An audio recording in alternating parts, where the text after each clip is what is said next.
darme la oportunidad en este espacio, poder platicar un poco de los intereses y incluso les voy a platicar muy breve un interés en una línea de investigación.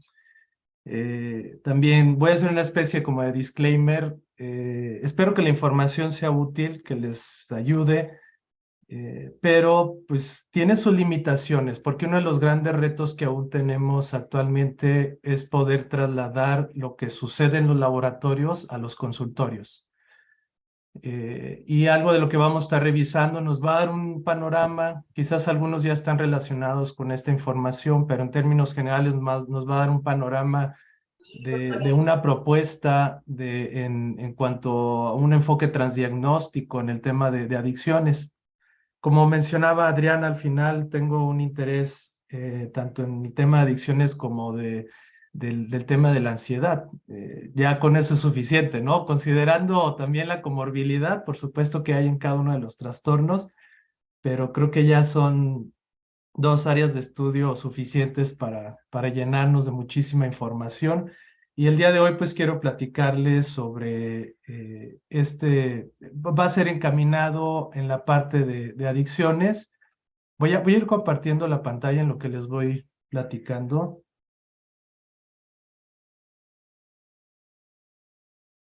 Bien, sí, sí se está viendo la presentación, ¿verdad? No es el... Sí, no, sí está la presentación, está bien. Va. Les voy a hablar de la parte de adicciones. Ya si después se da otro espacio, podemos hablar del tema de ansiedad, pero porque en el tema de adicciones, además de que pues ya son varios años tratando de entender el fenómeno de las adicciones, desde la parte institucional, desde el CEPAD, pues hay un interés en que podamos ir creciendo en la investigación y poder ir aportando nuevas propuestas de intervención que mejoren los tratamientos que ya se tienen actualmente. Y bueno, pues vamos a platicar. Voy a apagar mi cámara y aprenderla rápido, nada más para que me enfoque. Bien. Vamos a hablar de los criterios de dominio de investigación. También agradecerles que si hay una inquietud, un comentario, una objeción, con toda confianza pueden, o bueno, no sé la dinámica, a lo mejor es hasta el final y yo ya me ando adelantando, pero porque también entiendo que están controlados los micrófonos, pero también les agradecería sus comentarios, ¿no? Ya sea durante la sesión o al final de la sesión. Y bueno, les decía, vamos a hablar de estos criterios de dominio de investigación. Es un enfoque transdiagnóstico porque la propuesta de los criterios de dominio de investigación es distinta a lo que ya tradicionalmente tenemos con los manuales como en el DSM y la CIE. Busca no, este enfoque o esta iniciativa busca no hacer una clasificación como por trastornos, sino encontrar mecanismos de acción entre varios trastornos o varios manifestaciones que puedan responder preguntas o encontrar mecanismos mecanismos similares. La evaluación de la adicción va no solo enfocada a la parte clínica, porque les decía hace rato, tenemos el gran reto de poder pasar lo que sucede en los laboratorios a lo que, a lo que pasa en la consulta, pero también entender en general cómo es el fenómeno de la adicción, tener una idea más clara de qué es lo que pasa con el tema de la adicción.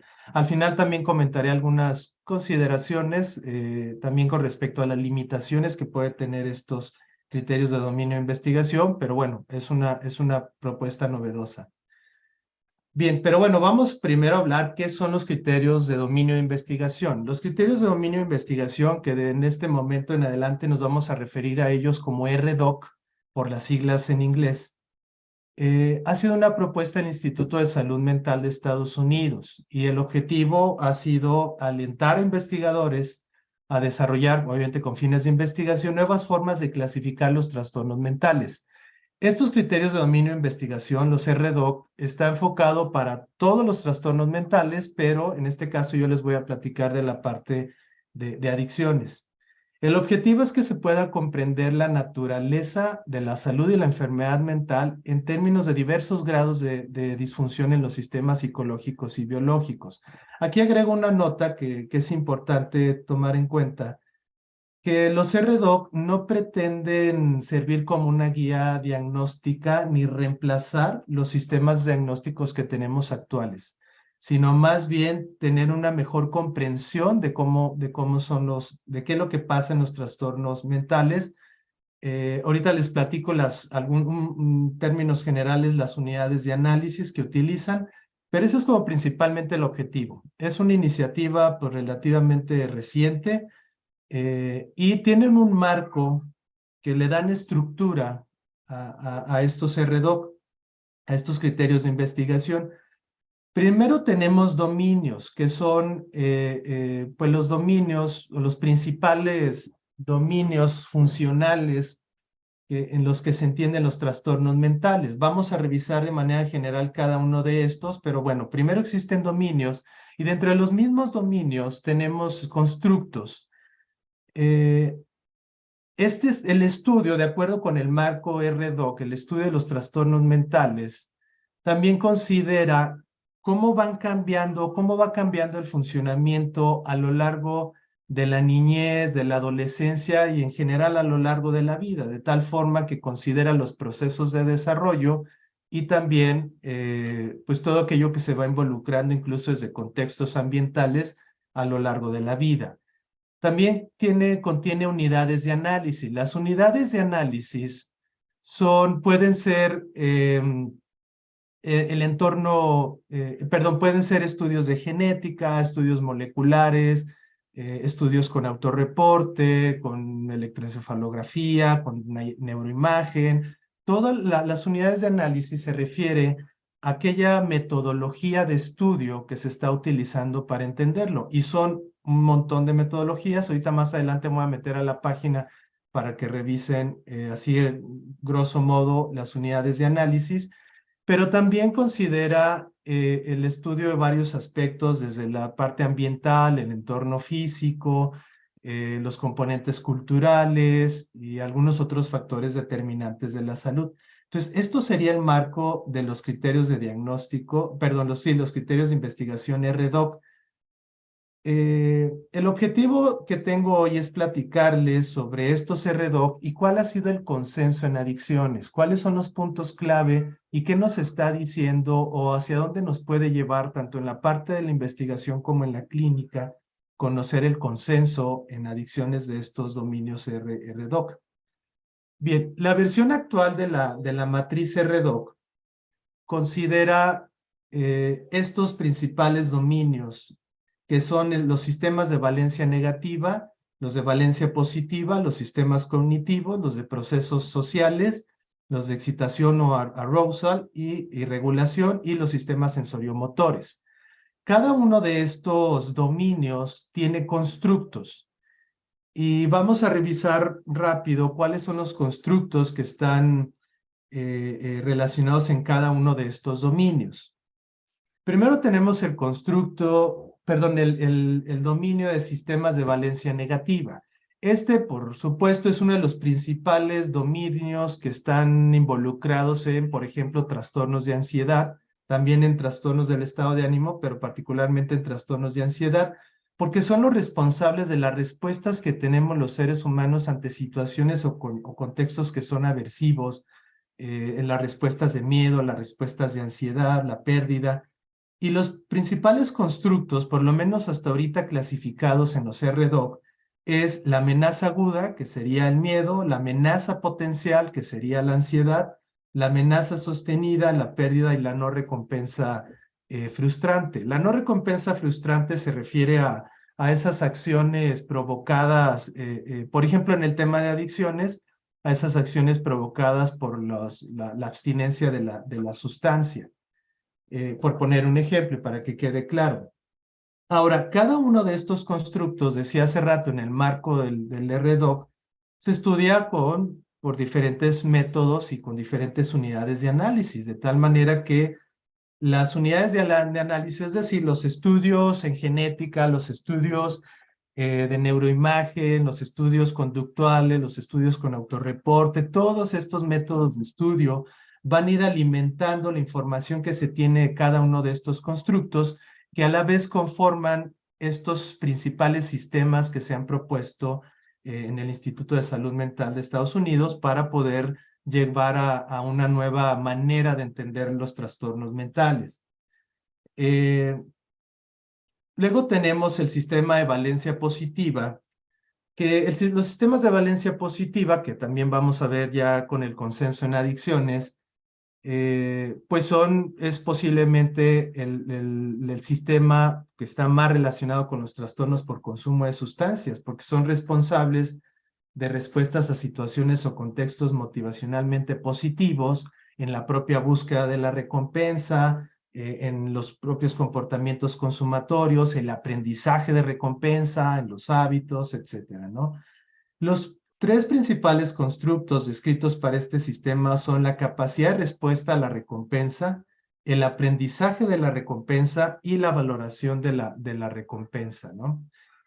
Luego tenemos los sistemas cognitivos, y aquí es muy interesante porque en el área de neurociencias cognitivas y de la neuropsicología se ha puesto mucha atención a los sistemas cognitivos para el estudio del fenómeno de la adicción, pero el consenso nos lleva a un camino, pues para mí un poco sorprendente, ya les iré platicando. Pero dentro de los sistemas cognitivos, los constructos que tenemos, pues es la atención, la percepción, la memoria declarativa, el lenguaje y la memoria de trabajo. Luego tenemos los sistemas para procesos sociales.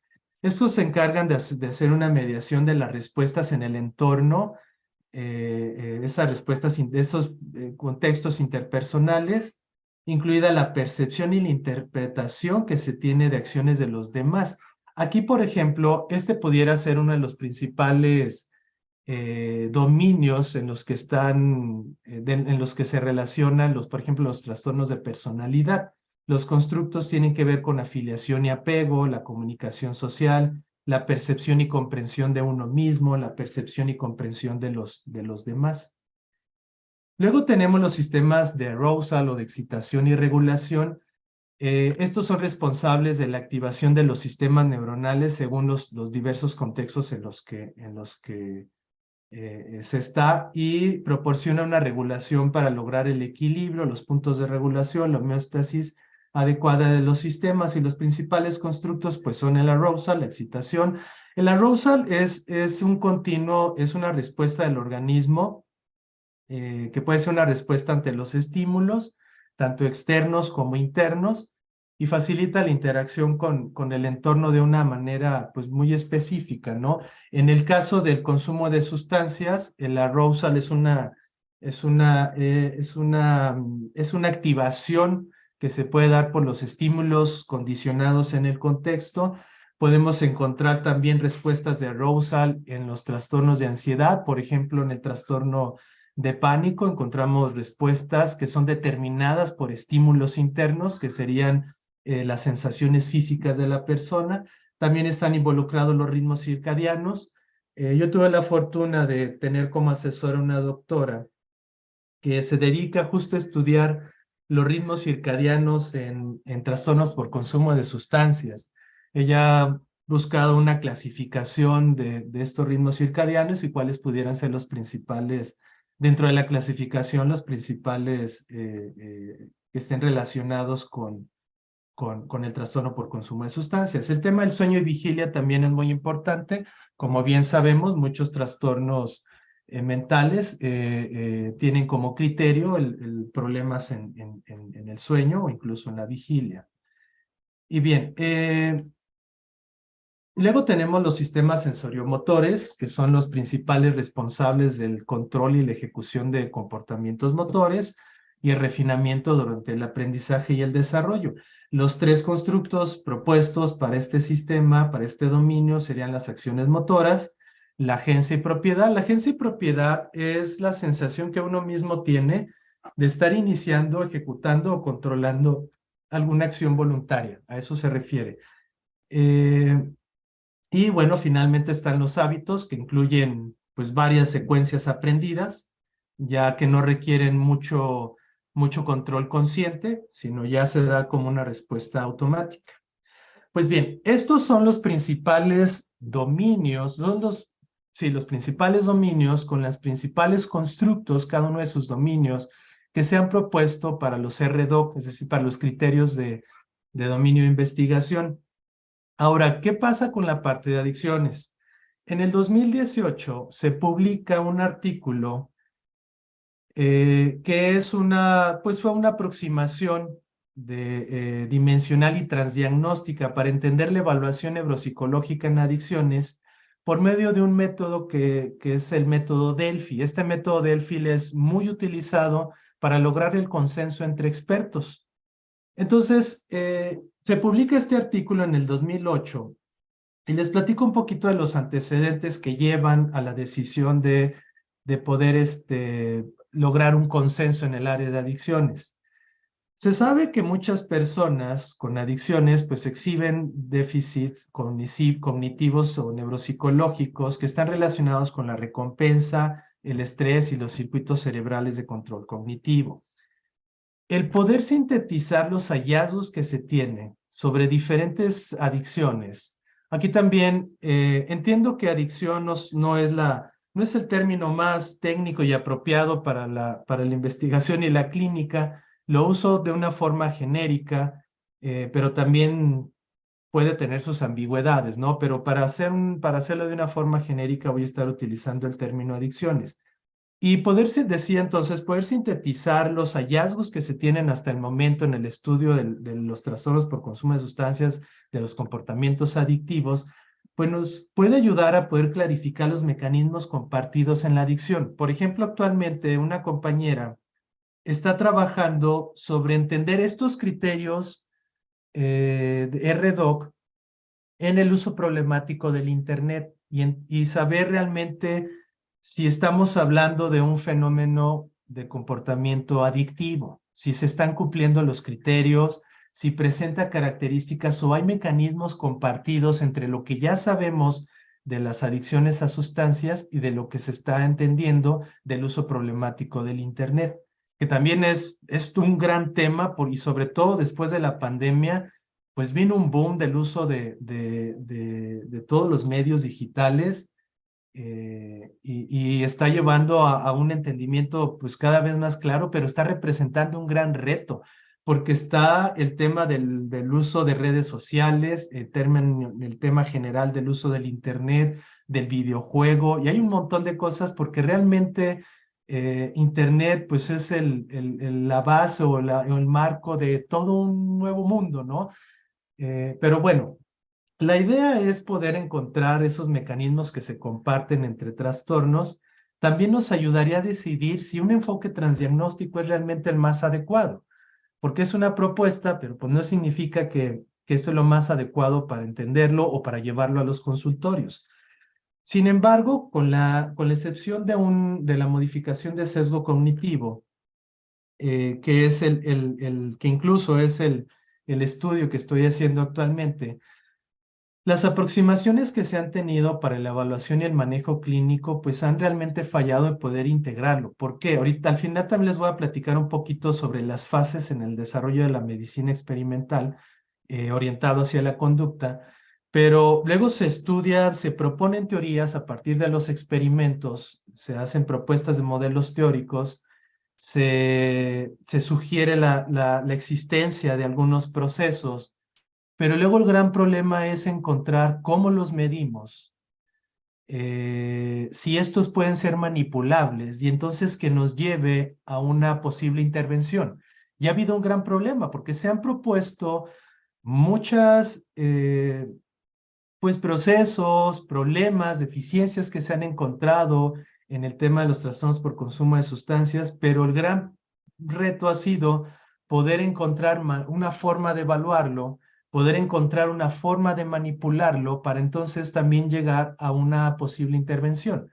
Entonces realmente se ha fallado mucho en esto y considerando que los RDoC ofrecen un enfoque neurocientífico para poder unir la práctica clínica y las neurociencias, los autores se propusieron tomar como marco de referencia a los RDoC y poder lograr un consenso de cuáles pudieran ser los principales constructos relacionados de los trastornos por consumo de sustancias y el comportamiento adictivo con los RDoC.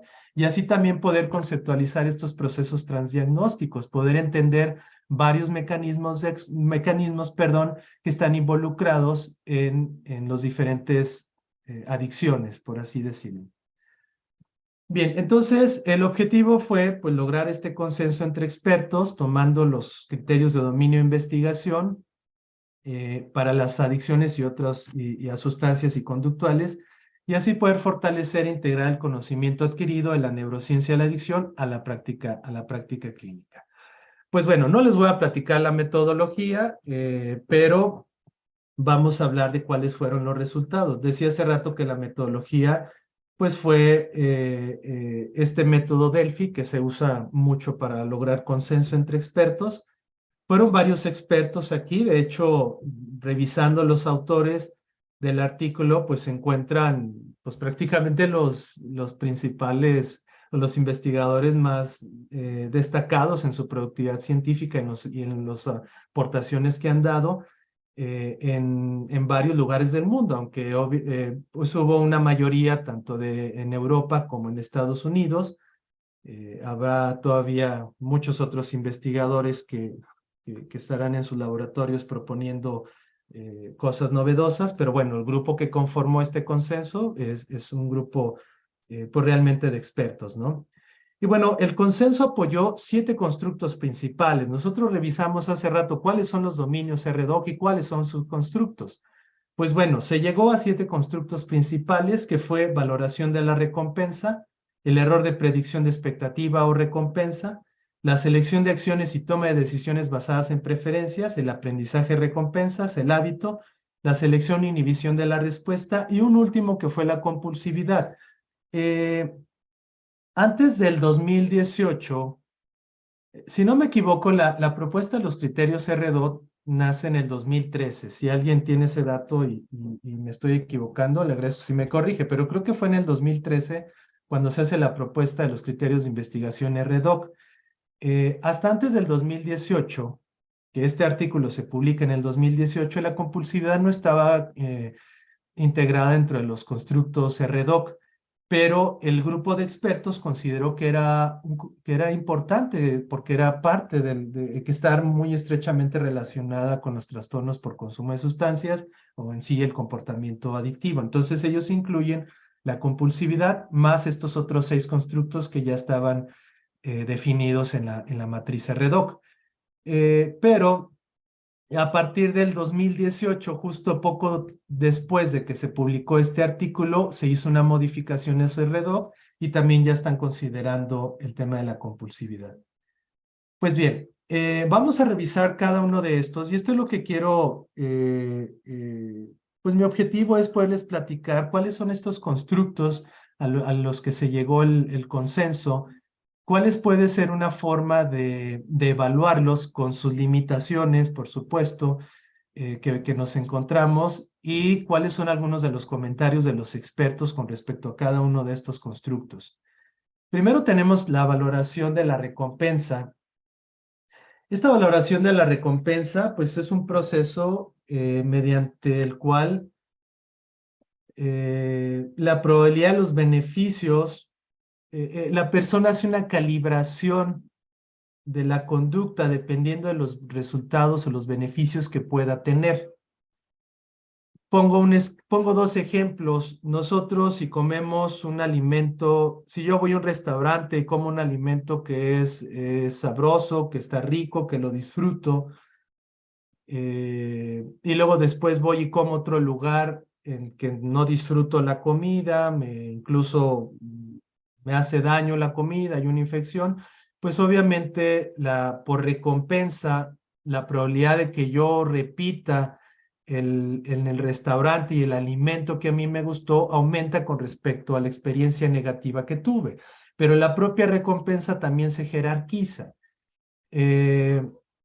Puedo tener yo 2 o 3 recompensas y tomar una decisión o calibrar mi respuesta dependiendo de los beneficios que yo voy a obtener. En el caso de las adicciones, pues al ser un trastorno y cómo se da, hay, por así decirlo, una mala calibración de la búsqueda de la recompensa, porque la persona que tiene el problema con el consumo de la sustancia va a optar por algo que valora como recompensante, pero que le va a traer un beneficio negativo. Digo, perdón, que le va a traer una consecuencia negativa.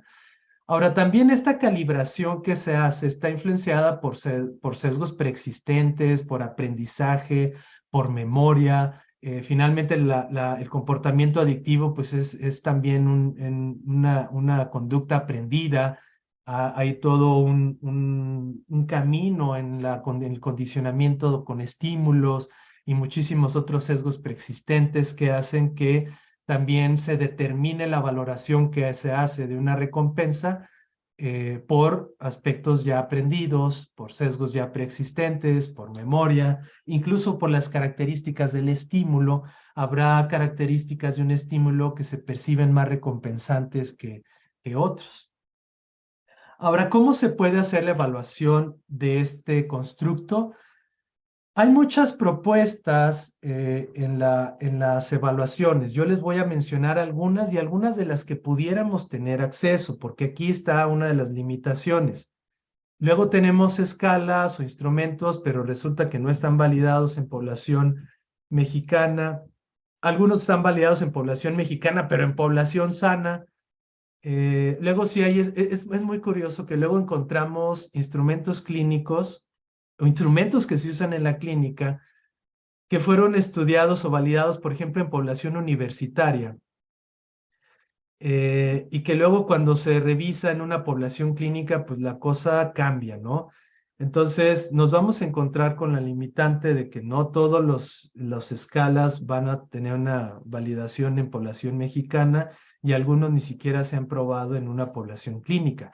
Eso es lo que yo me refería hace rato también, el gran problema, el gran reto que tenemos de pasar lo que sucede en los laboratorios a los consultorios. Y también hay algo muy curioso, que muchas personas en la parte clínica, muchos profesionistas, y me voy a referir con mucho respeto, pero en general, en mi experiencia, en compañeros, en colegas psicólogos, no están muy involucrados en la parte científica, en cómo es que suceden las propuestas de intervención. Y también tenemos el gran tema de estos debates entre los enfoques terapéuticos que se dice tienen un respaldo científico y aquellos que no lo tienen. También hay un gran tema de cómo estamos usando la ciencia. También, por supuesto, que hay debates entre utilizar solo aquellas intervenciones que están en el marco del positivismo, es decir, que pueden ser medibles, etcétera, o aquellas que no. Entonces, no me quiero meter a este debate, pero también lo pongo en la mesa entendiendo de que hay un gran tema.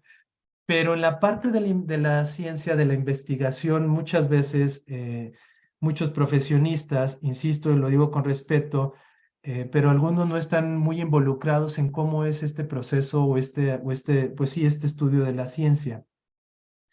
Y luego otra cosa que sucede es que luego quienes hacen la investigación en los laboratorios, pues no muchos tienen la experiencia clínica. Y eso lo pone en un gran reto, ¿no? Quien está en la clínica, en el consultorio, cómo va a conectar con la parte científica, y quienes están en los laboratorios, cómo va a conectar con la parte de la clínica.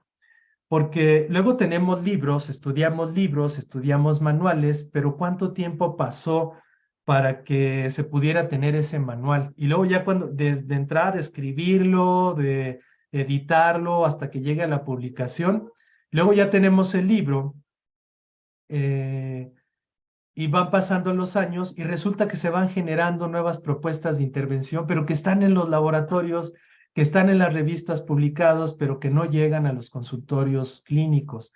Y bueno, ya no me extiendo en esta parte, pero sí es, insisto, un gran reto y una gran limitante que tenemos en lo que se está haciendo en los laboratorios y lo que se está haciendo en los consultorios y poder conectar justo la evidencia científica con la práctica clínica. y en los instrumentos pues sucede lo mismo.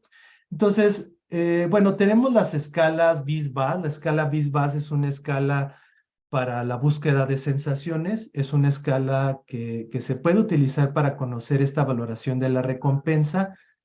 Hay personas que tienden a ser más buscadoras de sensaciones que otros.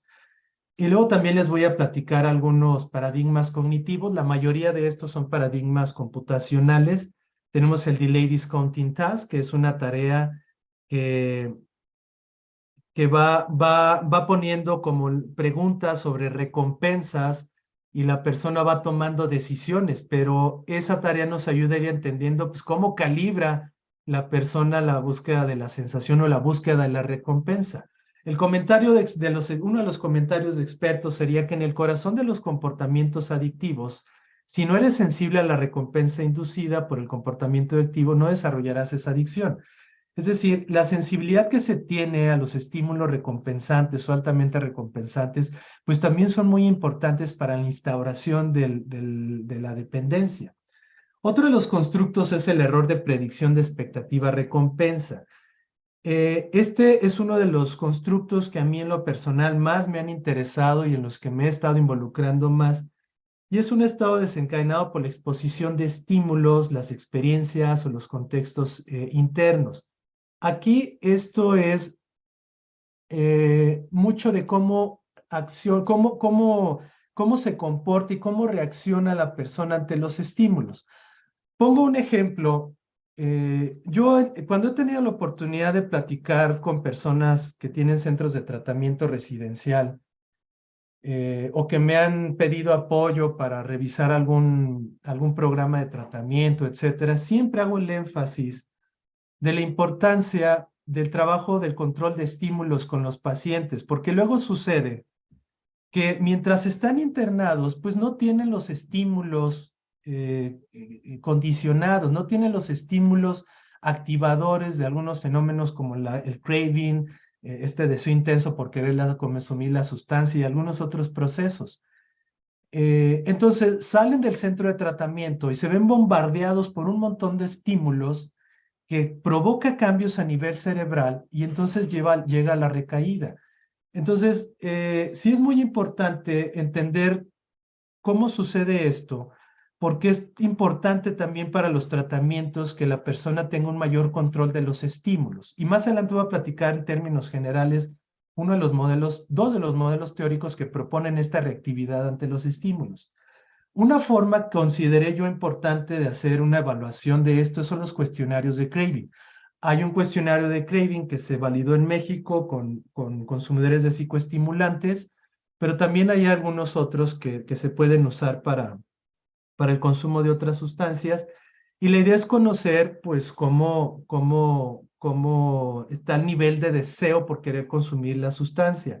Aquí también es importante que el craving, que los cuestionarios de craving, ya sea que estén en consulta ambulatoria, ya sea que estén en un tratamiento residencial, pero se puedan hacer varios cortes en la evaluación del craving. Acá en el instituto, en el laboratorio en donde estoy, hemos estado estudiando también el fenómeno de la incubación del craving. Y en los centros de tratamiento residencial particularmente sucede algo muy interesante. También nos encontramos con la medición de procesos implícitos y procesos explícitos. Cuando hacemos una evaluación con un cuestionario de autorreporte, como es el cuestionario de craving, en un centro de tratamiento, las puntuaciones al inicio, en las primeras etapas de la abstinencia, en las primeras etapas del internamiento, tienden a estar bajas en los cuestionarios de craving. Las puntuaciones tienden a bajar. Porque hasta cierto punto, a pesar de la validez y todo lo que hay en la psicometría de los instrumentos, hasta cierto punto sí hay una posibilidad en la manipulación de los resultados. Y el paciente tiende en las primeras etapas a tratar como quedar bien con el clínico. En algunos casos, pues les da miedo que los vayan a dejar más tiempo o que los vayan a tener alguna experiencia desagradable de maltrato o algo, y entonces hace que sus respuestas, no, pues yo no tengo problemas, yo no tengo deseos de consumir, yo aquí estoy para recuperarme, etcétera. pero conforme va pasando el tiempo, estas puntuaciones van cambiando. Y hemos encontrado que cuando se hacen mediciones con autorreportes como esto, que son una medición implícita del proceso, pues tienden a decir, a bajar la puntuación, a quedar como bien con el clínico, pero cuando hacemos la medición de procesos, perdón, hace rato decía implícitos, no, pero me refiero a procesos explícitos, que son más a voluntad, más de un sistema reflexivo, y cuando hacemos la medición de procesos implícitos, es decir, de procesos automáticos, nos encontramos que pues sí hay una respuesta alta de craving, si hay un deseo fuerte por querer consumir la sustancia. Entonces, además de eso, hay un proceso como de incubación, se va enmascarando el craving, salen del centro de tratamiento, son bombardeados por un montón de estímulos y entonces viene esta respuesta de craving, viene este deseo por querer consumir la sustancia y entonces se da la recaída. Luego tenemos uno de los paradigmas que hemos utilizado, que es la tarea de detección visual. Aquí otra de las limitantes que tenemos es que no todos los clínicos tienen acceso a este tipo de tareas de medición o de evaluación. Una, porque se requiere pues un programa que ya las tenga hechas, porque la mayoría son computacionales. Hay algunas que son en físico, por ejemplo el Stroop y algunos otros paradigmas que no son computacionales, pero la mayoría están siendo ya tareas computacionales. Y también yo, por ejemplo, en lo personal, he utilizado varias tareas computacionales, pero mi gran problema al inicio fue que tenía que tener algún conocimiento básico de programación para poder hacer modificaciones en la tarea y adaptarlo al paciente, los estímulos y las instrucciones, muchísimas otras cosas. Eh, pero bueno, esta es una propuesta. Otra cosa que para encontrar una mayor validez en la tarea se han utilizado equipos de rastreo ocular para conocer los movimientos y la respuesta que tiene ante los estímulos. También ese es otro de los grandes temas, que mucho del equipo que se utiliza pues también es caro, es costoso, pero finalmente desde mi manera de ver las cosas y también es un objetivo personal, es ir creciendo e ir avanzando en el uso de la tecnología para poder encontrar una nueva manera de evaluación y sobre todo porque también hay un gran interés en hacer medición de procesos implícitos, de procesos automáticos, de procesos que estén fuera de la voluntad o del control del paciente para también evitar estos sesgos o evitar estas manipulaciones a veces, ¿no? Pues bien, la reactividad a señales puede desempeñar un papel en la escalada y el mantenimiento de los comportamientos adictivos, pero el gran tema, como ya he mencionado, es la evaluación confiable, sigue siendo un problema, por lo tanto no es todavía muy adecuado para el diagnóstico. Uno de los propósitos que tengo y que se tiene en el equipo, pues es poder lograr eh, conformar tareas o paradigmas cognitivos que puedan llegar a los consultorios y que puedan ser utilizados por los clínicos para poder hacer estas evaluaciones de diagnóstico. Pues bien, luego tenemos la selección de acciones o la toma de decisiones basada en preferencias. Este constructo pues se refiere a esos procesos que involucran una evaluación costo-beneficio y que ocurren en el contexto de múltiples opciones potenciales. Aquí no hay o no encuentro y tampoco los autores proponen un instrumento de autorreporte que pueda ayudar a medirlo. Hay varias tareas, varios paradigmas y tenemos uno de ellos que ahorita se los voy a mostrar muy rápido solo para que vean a qué me refiero con estas tareas computacionales. Pero el comentario de los expertos o el consenso al que llegaron los expertos es que este constructo está más relacionado con la vulnerabilidad. Por eso es un constructo que se sugiere se mida más en adolescentes. El comentario de los expertos es la toma de decisiones basada en preferencias es probablemente más importante para la vulnerabilidad. El diagnóstico y la cronicidad son un poco más discutidos. Este constructo es más discutido todavía en la cronicidad o en el tema de la recaída, pero sí es algo que puede representar una vulnerabilidad para desarrollar la adicción. Entonces, voy a mostrarles así muy rápido la tarea, no la voy a hacer obviamente, pero pensé en mostrárselas para que conocieran un poco de cómo son estas tareas o cómo es que se usan, ¿no? Esta tarea que les voy a mostrar es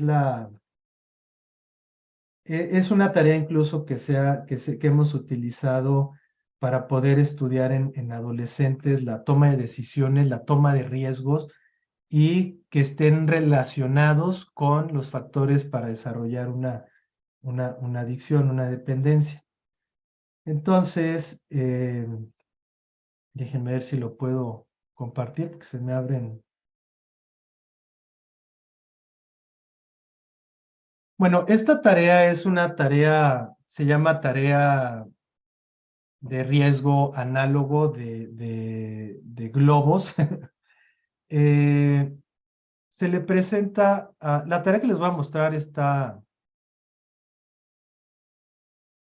bueno, esta no la he programado en español todavía, pero se puede sin ningún problema programar en español.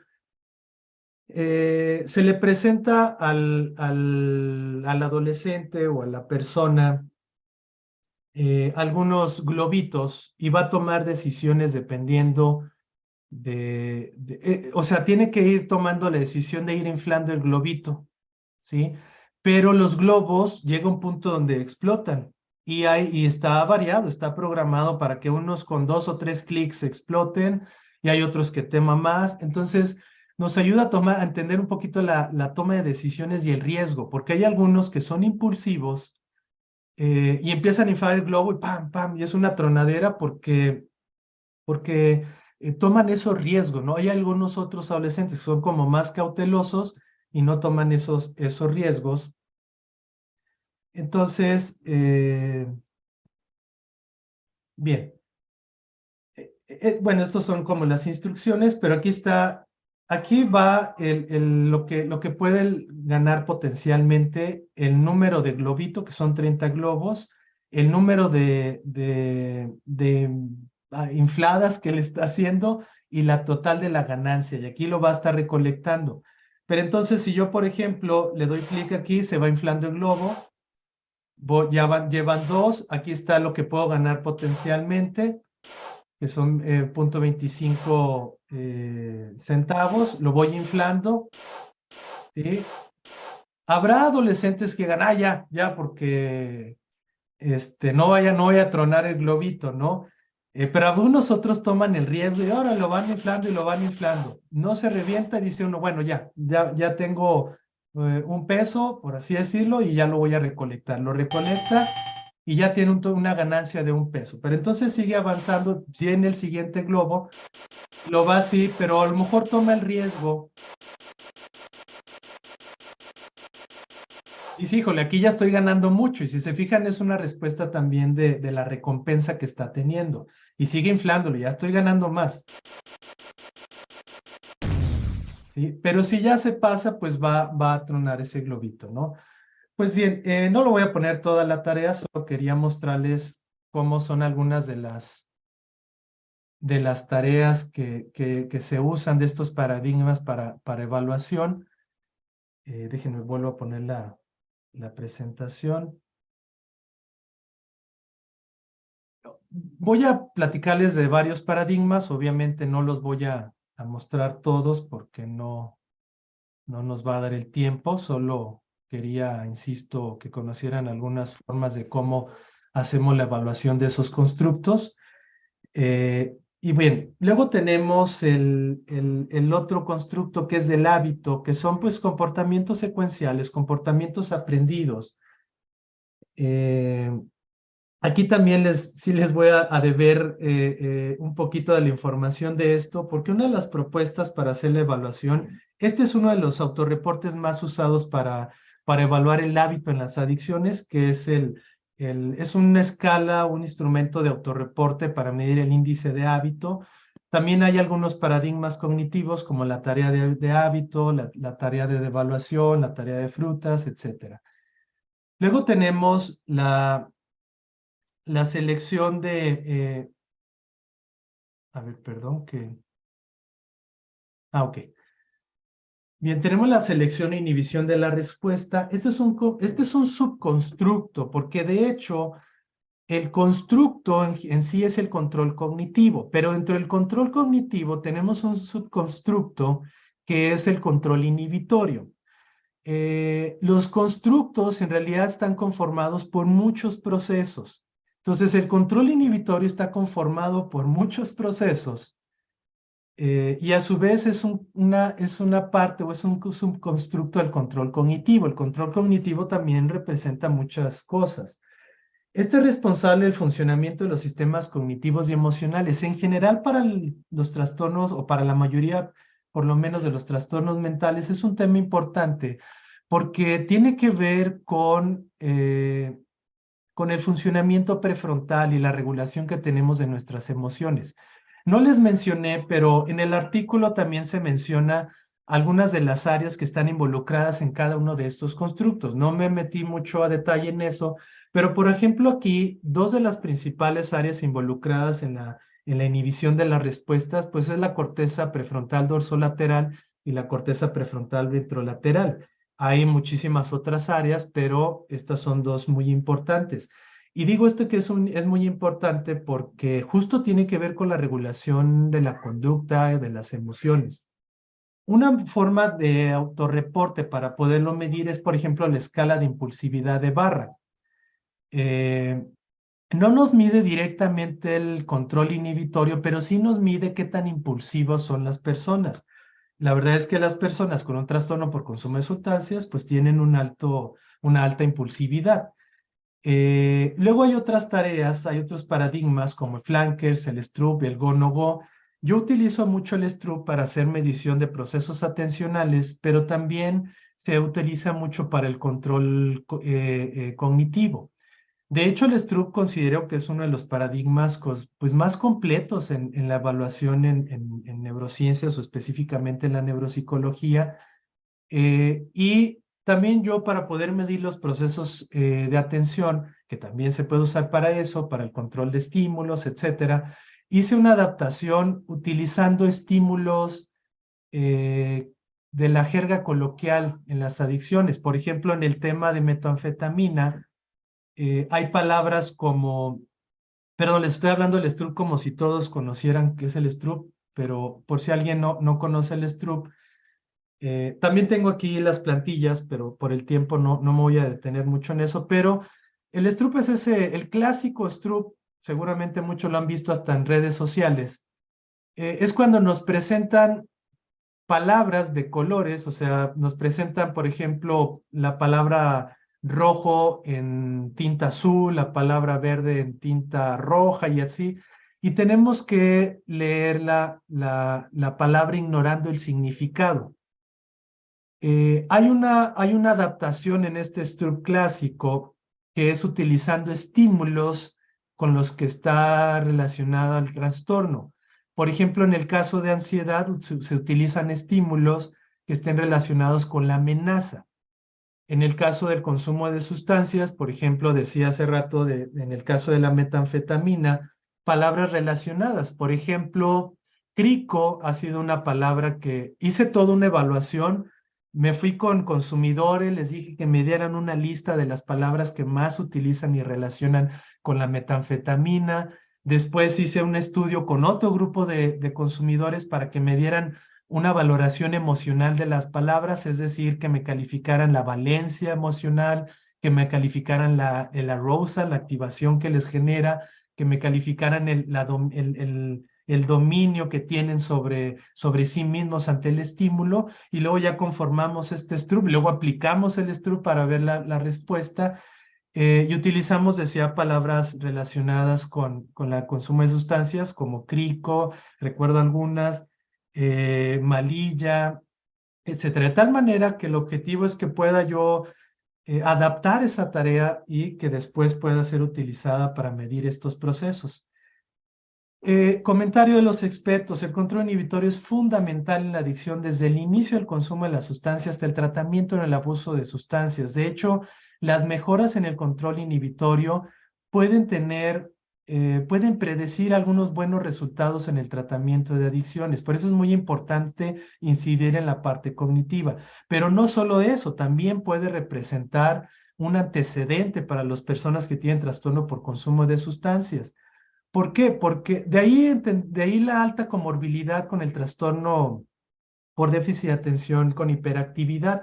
Una de las características que tienen estos niños o adolescentes o adultos es la dificultad en el control, es la deficiencia en el control inhibitorio. Entonces, antes de conocer el consumo de la sustancia, pues ya tenían algunos problemas de impulsividad, problemas en la inhibición de las respuestas, etcétera, ¿no? Y es un rasgo crítico en el riesgo de adicciones y también da forma al curso de la enfermedad. Bien, y luego tenemos el último constructo, que es el de compulsividad. Este constructo que decía hace rato, es una propuesta que no estaba incluida entre los RDoC y pues se refiere a ese comportamiento repetitivo o automático. Las escalas que se pueden utilizar, se puede usar la escala de obsesiones y compulsiones Yale-Brown, que también se usa mucho luego para trastorno obsesivo compulsivo en los consultorios.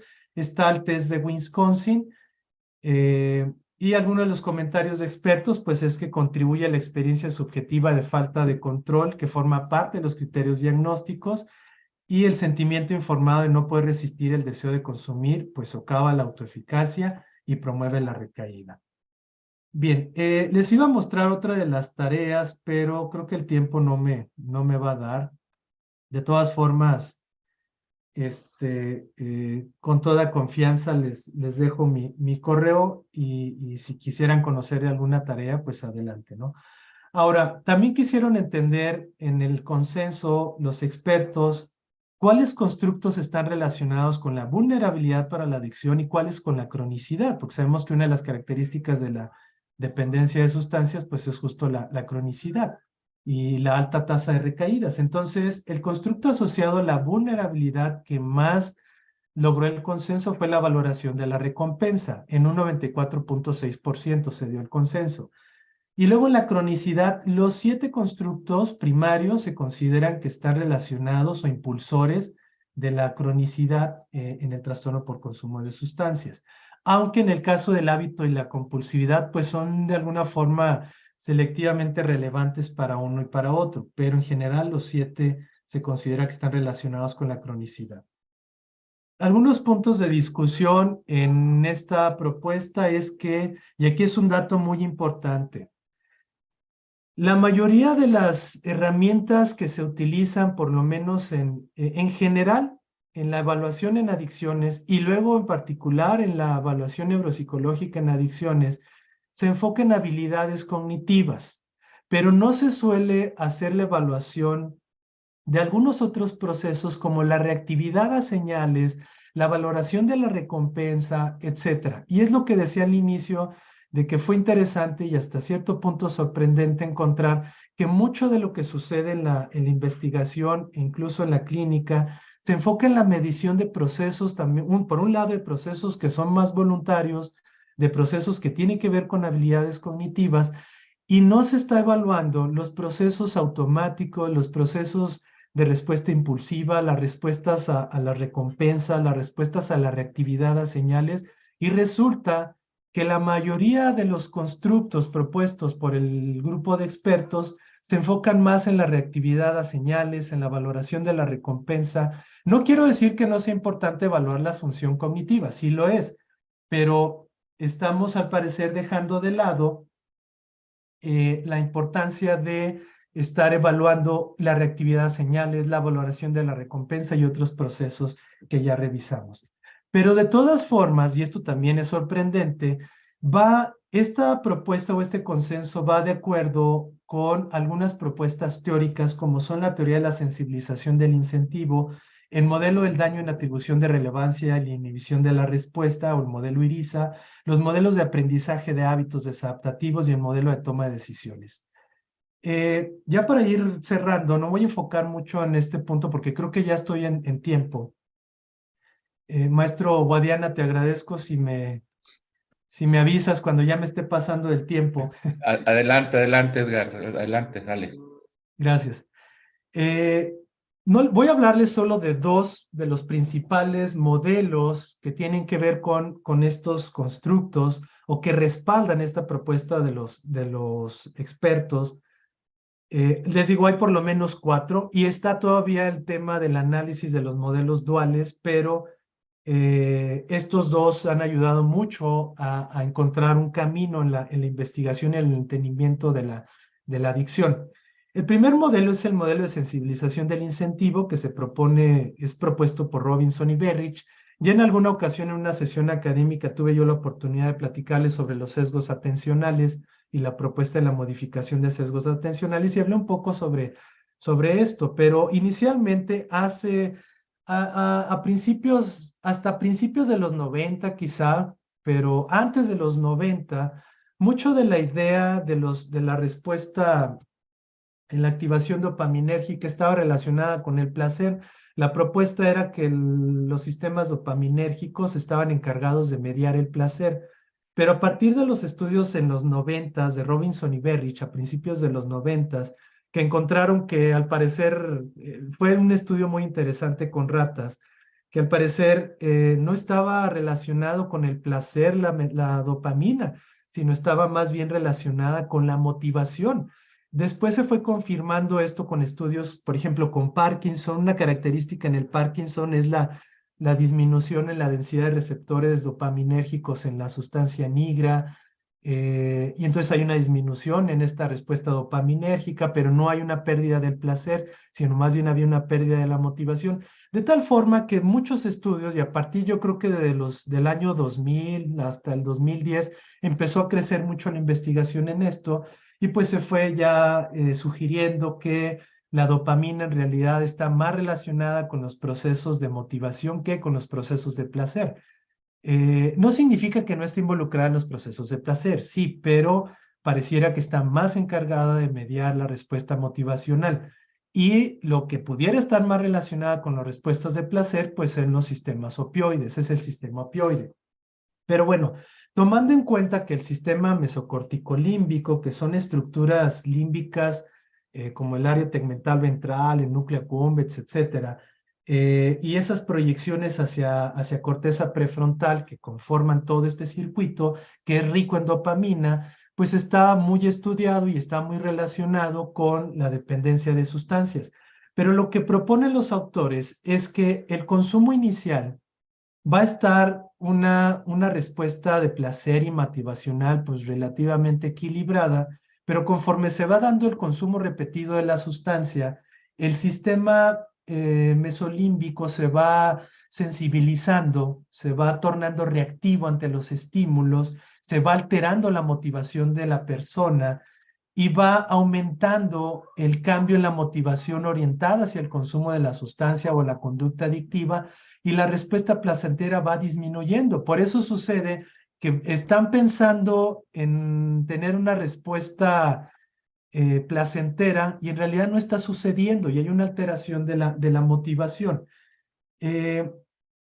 Estas respuestas, esta disociación entre estos dos sistemas, el sistema de motivación que es el wanting y el sistema de placer que es el liking, se va disociando y cada uno tiene su manifestación, pero en el wanting específicamente, después de todos los procesos de condicionamiento o aprendizaje que se dan, se va a manifestar con craving, se va a manifestar con la atracción hacia los estímulos y con la evocación del consumo. Es decir, una persona con dependencia de sustancias ve el estímulo, hay un aumento en la liberación de dopamina, hay una alteración en la respuesta motivacional, busca la recompensa esperando tener la misma respuesta de placer que ya no se está dando, y luego viene la activación de estas manifestaciones como el craving, los sesgos cognitivos, etcétera, y estos se vinculan con la recaída.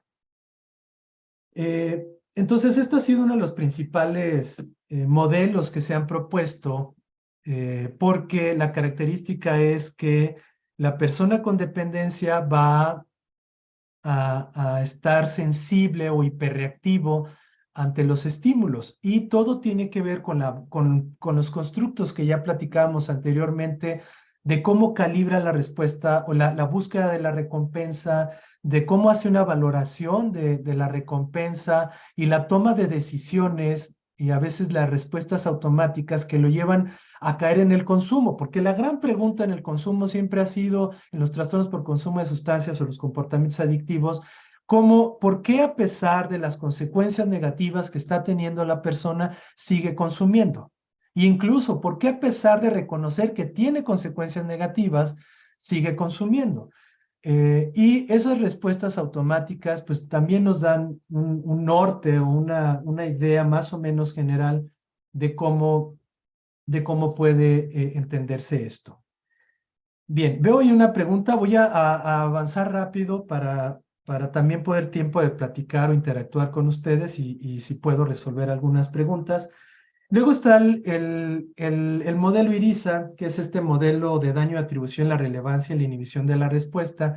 Este modelo fue propuesto, hay varios autores involucrados, pero considero que los más importantes pudieran ser la doctora Goldstein y la doctora Volkov, que si muchos saben, la doctora Volkov, que es la directora del Instituto del NIDA, pues es mexicana, aunque no parezca mexicana, es mexicana, egresada de la UNAM. Ya es una de las investigadoras que más ha aportado el tema de la neurociencia de la adicción. Pero bueno, en términos generales, para no detenerme mucho en cómo es la propuesta de este modelo teórico, es que es un modelo también que está dentro del marco de los modelos duales, porque eso que hablábamos hace rato de la respuesta a nivel mesolímbico, las respuestas impulsivas, automáticas, emocionales, parecen estar reactivas, parecen estar exacerbadas en la persona con un trastorno por consumo de sustancias, y las áreas que se encargan de hacer una regulación, por ejemplo, aquí tenemos en el control inhibitorio, que es el que tiene que ver específicamente con el funcionamiento ejecutivo, están en hipofunción, están disminuidas, de tal manera que es una lucha entre dos sistemas, un sistema impulsivo, un sistema automático que está compitiendo con un sistema ejecutivo, un sistema reflexivo que está en hipofunción y que no puede controlar la respuesta emocional o la respuesta conductual de la persona.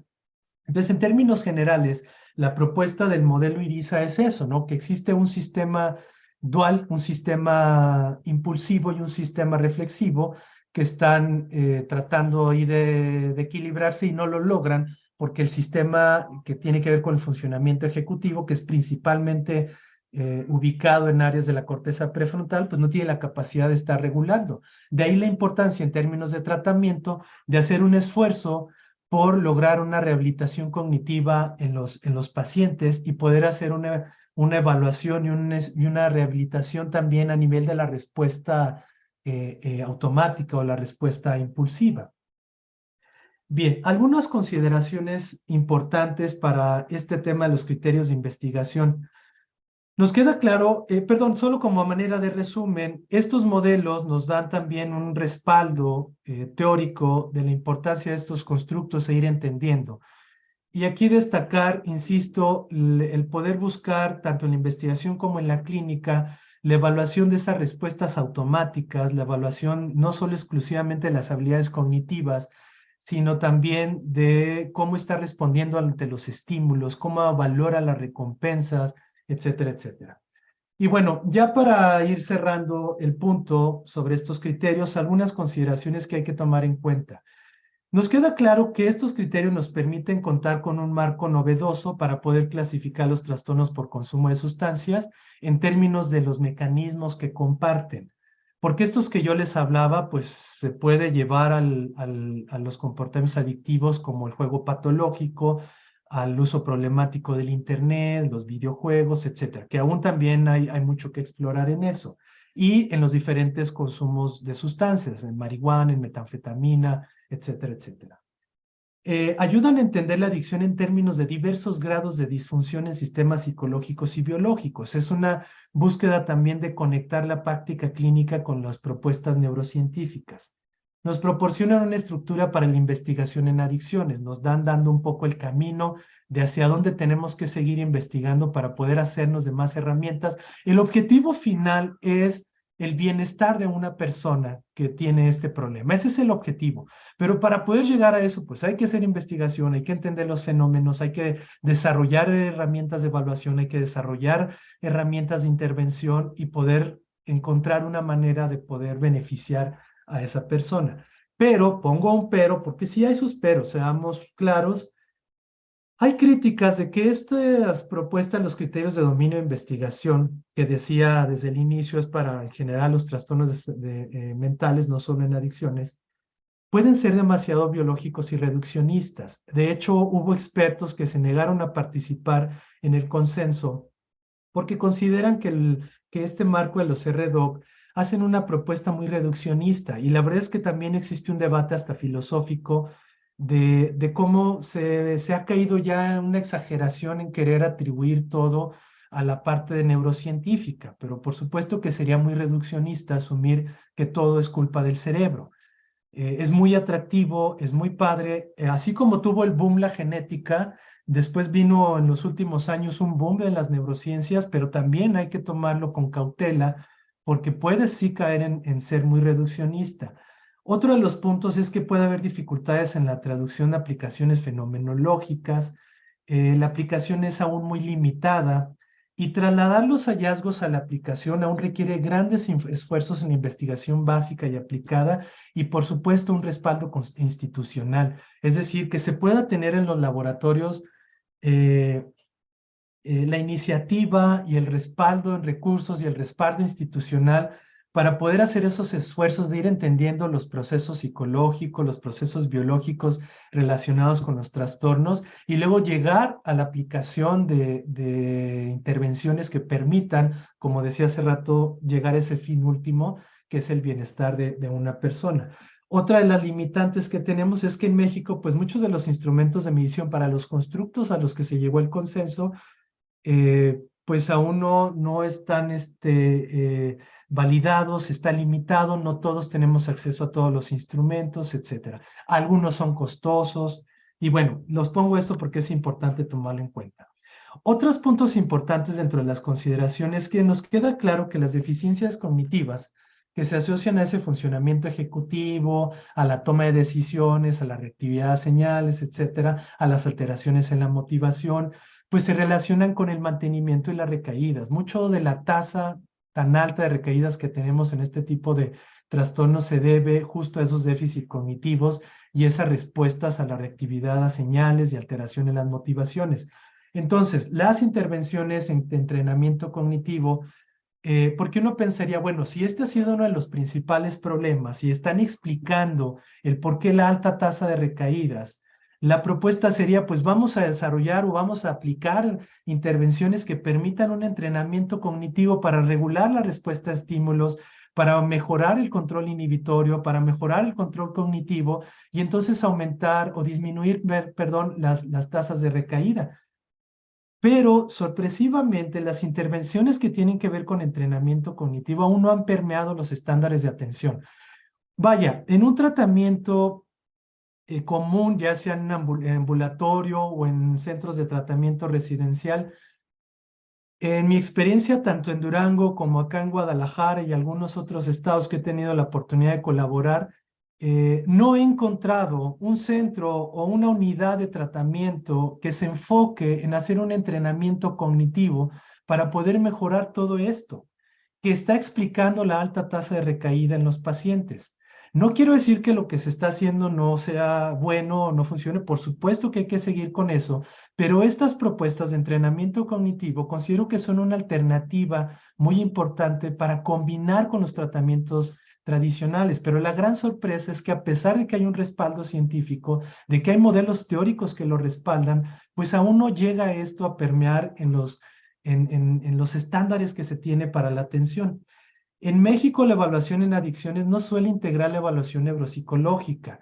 También eso ha sido algo de la experiencia de que hay algunos centros, unidades que sí utilizan una evaluación neuropsicológica, pero en general no se utiliza. Las evaluaciones psicológicas también se centran más en habilidades cognitivas y dejan de lado el estudio de los sistemas de valencia positiva, que son los que comentaba hace rato de la valoración de la recompensa, el aprendizaje de la recompensa, y la atribución de relevancia a estímulos, de tal manera que tenemos mucha tarea por hacer. Primero, pues tener lograr el estudio de esos procesos, tanto del sistema de valencia positiva como de control cognitivo, encontrar formas de medirlo, encontrar maneras de intervenir y de mejorarlo y que llegue a los consultorios. Decía desde el inicio, es un gran reto, pero pues muy importante. Y ya para cerrar, y ahora sí, porque creo que es la tercera vez que digo que ya voy a cerrar, desde el Consejo Estatal para la Prevención y Asistencia a las Adicciones, pues queremos poner nuestro granito de arena en este tema. La principal línea de investigación que se ha propuesto, que actualmente es una especie de combinación de lo que yo estoy haciendo acá en el doctorado y lo que quiero llevar al Consejo Estatal para poder crear esta línea de investigación, es en intervenciones neurocognitivas y en terapias de remediación para adicciones. En diciembre del año pasado se publica una especie de consenso que sería como la segunda parte del consenso de los criterios RDoC sobre cuáles serían las propuestas en intervención cognitiva.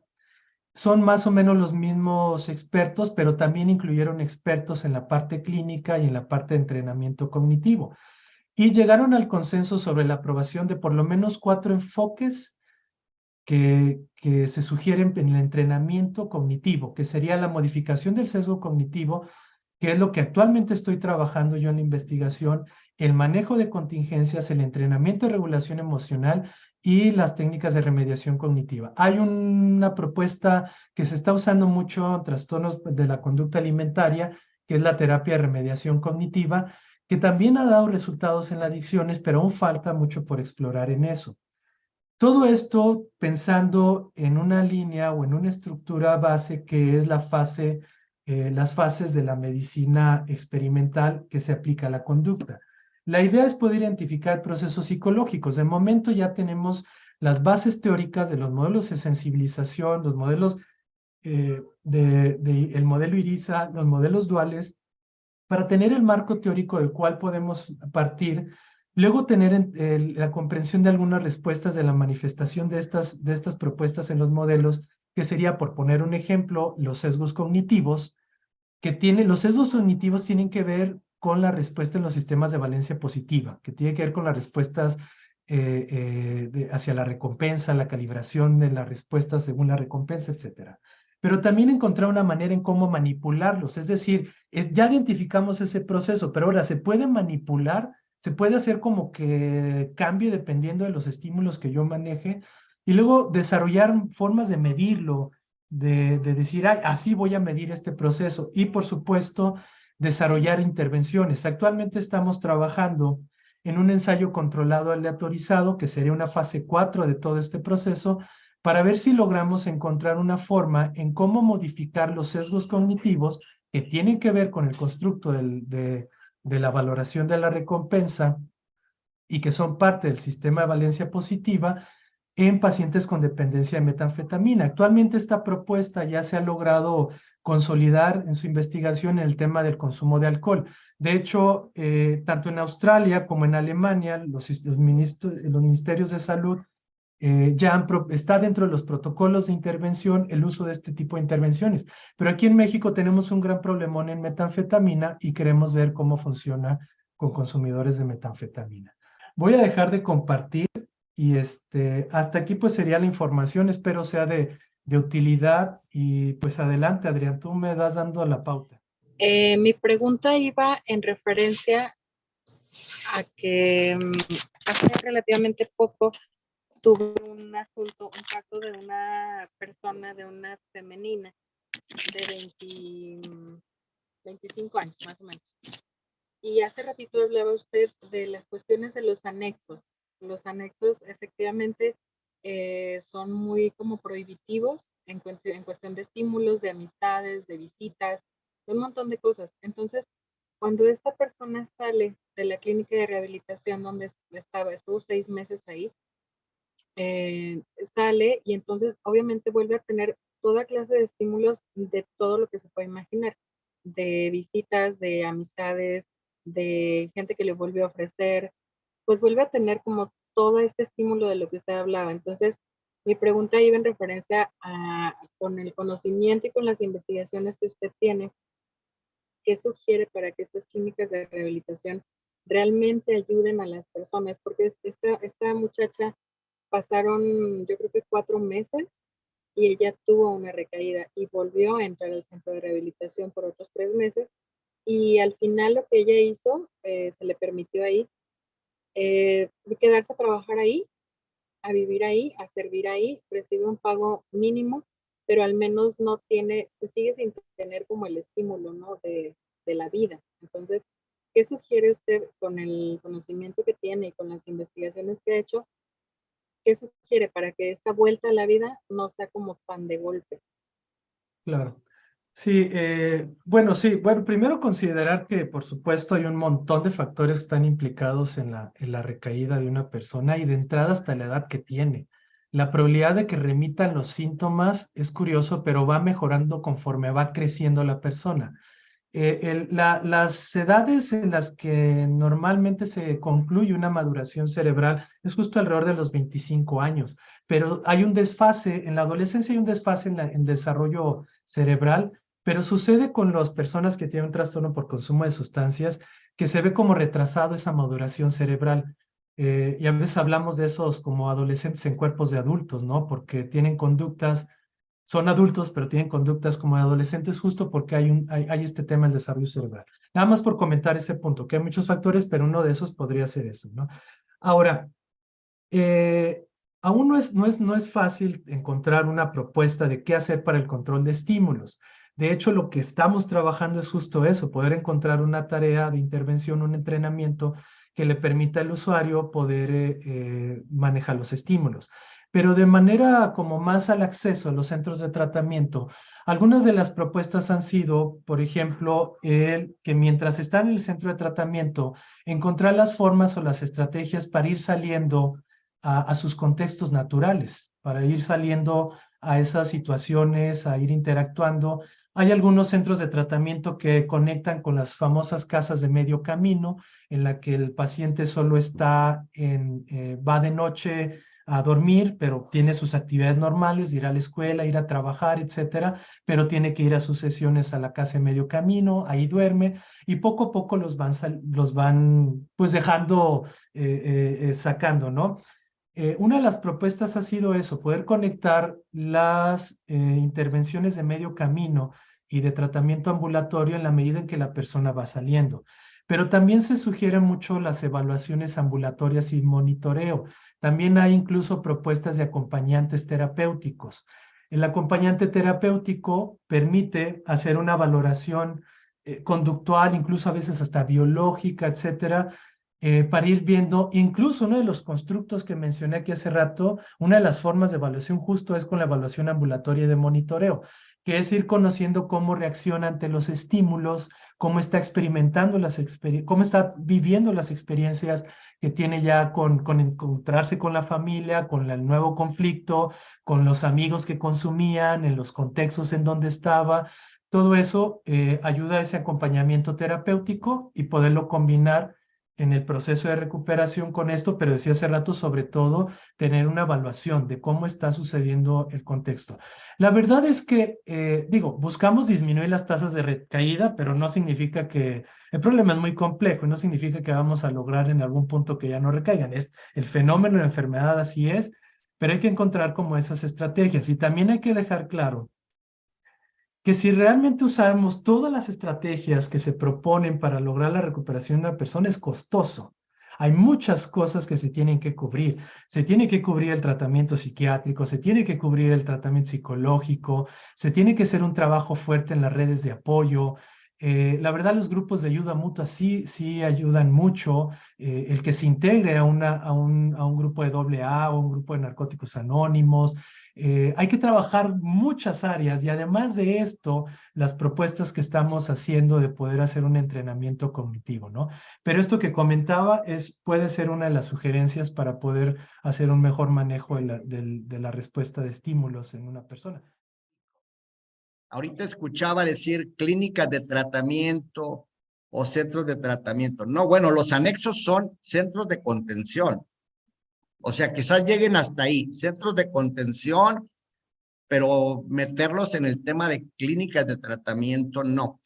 Hace algunos años, hace unos 8 años, en un congreso en Veracruz, me acuerdo que se hizo un planteamiento en una mesa redonda donde decía, ¿por qué el índice de recaídas que tiene Oceánica contra el índice de recaídas del anexo, el Cacahuate, que está en alguna parte del país, es exactamente igual? O sea, la recaída es lo mismo entre un centro que cuesta 100,000 pesos y uno que cuesta una despensa y cosas así.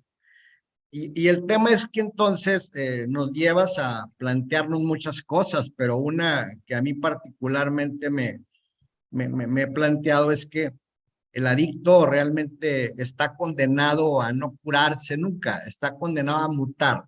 Es decir, nosotros llevamos la adicción a cambiar de color, porque hasta ahora en mi experiencia los adictos solo mutan, ¿no?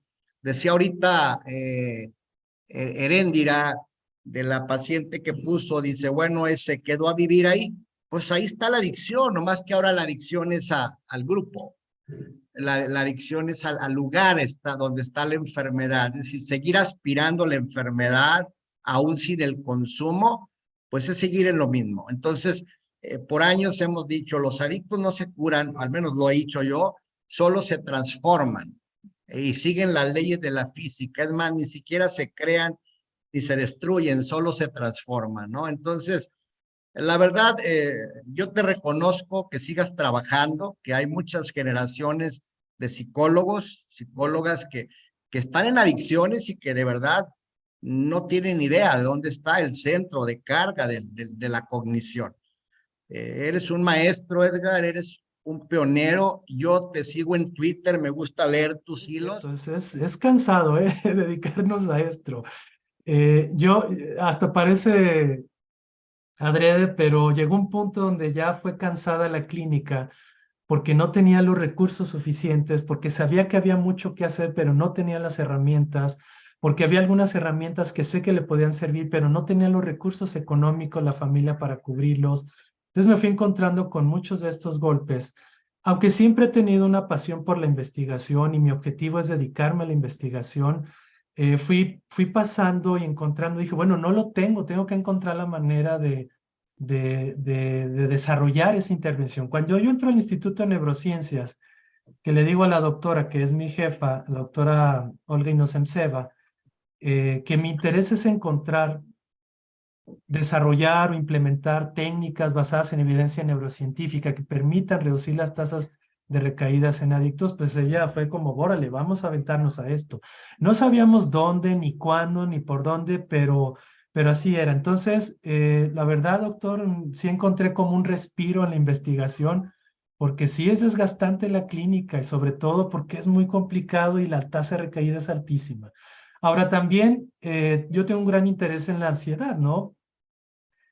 También esto mismo que he estudiado lo he tratado también de entender en la ansiedad porque representa el otro sistema de valencia que es el negativo, tanto por mis propias experiencias personales con la ansiedad como por el interés que tengo por estudiar los dos sistemas, tanto el de valencia positivo como el de valencia negativa. Y por un lado está el de valencia positiva que tiene que ver con las respuestas recompensantes en adictos y por otro lado está la parte de la respuesta de valencia negativa que es la respuesta de evitación, porque he estado muy interesado en estudiar esas tendencias a la aproximación y a la evitación. Y estudiar me refiero en hacer experimentos para conocerlo, pero también en mi interés en el estudio en la literatura, pues también la parte evolutiva que esto representa, ¿no? Porque me parece que son dos sistemas muy interesantes, la respuesta de evitación y la respuesta de aproximación. Entonces, pues nuevamente gracias por los comentarios, ¿no? Y pues aquí seguimos dando guerra. Omar, pues bueno, eres un ejemplo, la verdad, de pues mucha tolerancia a la frustración y es que como no, las personas que trabajan en adicciones tienen que tener mucha tolerancia a la frustración porque sí es difícil. Yo ya dejé desde hace un buen tiempo de ver grupos psicoterapéuticos en adicciones, pero se me hace muy interesante todo lo que nos hablas y me gustaría tratar de entender cómo se hicieron estas agrupaciones que tú nos compartes en tu exposición. ¿base qué sentidos? ¿Base un sentido de neurobiológico? ¿Base un sentido de experiencias clínicas? Porque bueno, porque también tiene que ver mucho con que son actividades neuronales o bueno, actividades funcionales muy complejas, que no nada más tendríamos que verlas desde un punto de vista separado, sino desde un punto de vista de la funcionalidad psicosocial que realmente tiene el paciente, ¿no? Y que a final de cuentas, el usuario de drogas, pues no es otra cosa más que una adaptación al medio que ha ido, pues se ha ido eh, seleccionando en una sociedad en la cual, pues definitivamente tiene un porqué y un para qué en muchas sociedades la adicción. Y en determinado momento también es un factor económico y es un factor psicosocial y es un factor en muchos sentidos que a veces no lo vemos. Bueno, son varias preguntas, muchas preguntas. Vaya, me pones a imaginar muchas cosas, maestro. Entonces, bueno, bueno, te dejo a ti y a tu intuición la respuesta que me puedas dar. Claro. Sí, bien, un saludo, doctor. Pues mira, primero los RDoC, que es una propuesta no solo para el consumo de sustancias, sino en general para los trastornos mentales. Decía que tienen unidades de estudio. Voy a compartir así muy rápido la matriz RDoC. Espero que ahí ya se esté viendo. Sí, ya se ve. Bien, pero aquí están los constructos que yo comentaba, ¿sí? Y cada uno de estos constructos se van determinando por unidades de análisis. Y las unidades de análisis pueden ser a nivel molecular, pueden ser el estudio de circuitos, son conductuales, de autorreportes, etcétera. Cada uno, por ejemplo, si entramos aquí a nivel molecular, nos muestra los elementos y ya está, por ejemplo, dopamina, cortisol, GABA, o sea, es el estudio de cada uno de estos aspectos moleculares con respecto al trastorno. Entonces, hay un montón de investigación, toda la investigación que hay, por lo menos en la parte neurocientífica, puede encontrar un lugarcito en la matriz de la RDoC. Y entonces se hizo esta propuesta de decir, tenemos unidades de análisis que puede ser estudiar genética, que puede ser estudiar a nivel molecular, son estudios con humanos, estudios con ratitas, estudios de neuroimagen, etcétera, etcétera, que van retroalimentando, que van alimentando estos constructos, que son, por ejemplo, de valencia positiva, negativa, perdón, de respuesta de miedo, de respuesta de recompensa, etcétera. Y luego estos constructos a su vez forman parte de dominios. Ahora, el consenso al que yo explicaba fue un consenso que se hizo de esto que ya existía, de esta base. Y fue, a ver, de estos constructos que está proponiendo el Instituto de Salud Mental de Estados Unidos, ¿cuáles consideran que son los que explican el fenómeno de la adicción? Y los 7 que yo presenté fueron los 7 al que se llegó el consenso de expertos. Entonces, la metodología fue, para llegar al consenso, fue con ese método Delphi, que es un ejercicio iterativo o sea, contestan una encuesta, se busca la validación, etcétera, y luego revisan el consenso, y hasta que se logra un consenso, creo que arriba del 75%, no recuerdo, es decir, bueno, el grupo de expertos sugirió que estos serían los constructos. Pero si te fijas, es un trabajo que va desde todo lo que ya se está haciendo en investigación, que encuentra un lugar en las unidades de análisis que van a alimentar tanto los dominios como los constructos. No sé si me expliqué, Osiris. Sí, sí, se me hace muy interesante. De repente sí se me hace demasiado que se fueron muy abstractos y que de repente se pierde esta parte de, híjole, de la funcionalidad y de que cada uno de ellos es complejísimo. Lo podemos tratar de analizar desde el punto neurológico con una complejidad de funcionalidades cerebrales impresionantes. Bueno, pero se me hace Claro. muy interesante la forma en cómo lo tratan de agrupar. Claro. Sí, de hecho, hay agregar, Osiris, que el objetivo del consenso también fue ver si funciona un método transdiagnóstico para adicciones. Porque el objetivo, si te fijas, de esta propuesta de REDOC, es encontrar mecanismos de acción o mecanismos que estén compartidos entre los trastornos o entre los procesos o las manifestaciones. Pero, pues como tú bien dices, esto es demasiado complejo y una alta variabilidad. De hecho, hay muchos aspectos que pueden ser cuestionados y tienen sus limitaciones. Pero ha sido una propuesta novedosa. Les digo, esto apenas se publicó en el 2018 y en diciembre del año pasado se publica como la propuesta de las intervenciones. Y hay mucho que explorar. Quizás lo padre en la ciencia es que pues no hay verdades absolutas y hay que seguir explorando. Cada resultado en la investigación nos lleva a una nueva pregunta y a desechar o aceptar hipótesis y esto bien pudiera no funcionar en el futuro, ¿no? Pero nos está permitiendo tener un marco de hacia dónde vamos a caminar. Sabes que tocaste un tema que creo que muchos psicólogos no volteamos a ver, y de esos que yo como que luego a veces doy mucha guerra. En el tratamiento de las adicciones, sobre incluir un entrenamiento neurocognitivo, ¿no? Yo creo que inclusive más allá de únicamente adicciones, cualquier trastorno relacionados con control de impulsos, pues debe de ir un entrenamiento evidentemente en funciones ejecutivas, por control inhibitorio, ¿no? La autorregulación y demás, debe ser algo que muchas veces nadie toca. Creo que tocamos nada más cuando hay pacientes con daño neurocognitivo mayor, digamos, demencias. Pero en estos pacientes que también tienen trastornos en el control de impulsos, las adicciones es uno de los grandes, ¿no? ¿Sabes si hay algún modelo que se esté siguiendo, si hay algunas estrategias puntuales que sigan en estos entrenamientos, en estos modelos de entrenamiento neurocognitivo, o todavía está en pañales esta aplicación de estrategias que evidentemente deben de surtir algún efecto positivo en los pacientes? Sí, pues bueno, la verdad es que está en pañales. Está en pañales, honestamente. Mira, nosotros formamos parte junto con, pues la verdad es por parte de la doctora, que es nuestra jefa, pero participamos mucho en la Asociación Latinoamericana de Neuropsicología. Y como varios de los doctores en el instituto forman parte de la asociación, pues nos toca andar ahí explorando y dando conferencias y presentando nuestras investigaciones, etcétera. Y tenemos la fortuna de reunirnos con especialistas de otros países en América Latina. Y hemos querido encontrar, pues, qué se está haciendo. De entrada, no hemos encontrado otro laboratorio que esté estudiando lo que estamos estudiando en toda América Latina. Quizá lo hay, pero no lo hemos encontrado.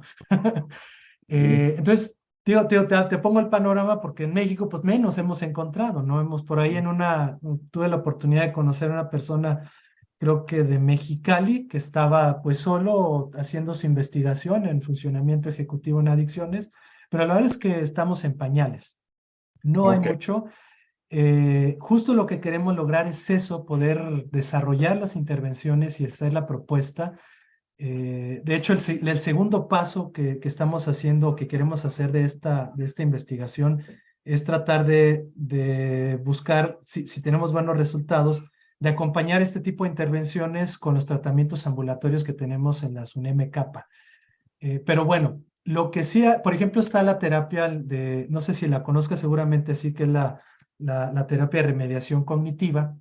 Que esa será pues también encontrar la formación o la capacitación en ello, pero aunque no hay muchos reportes en el área de adicciones, pues pareciera ser una de las principales propuestas y de los ensayos. El detalle es que los ensayos que hay son pequeños, no tienen mucha potencia estadística, pero la idea es crecer en esto.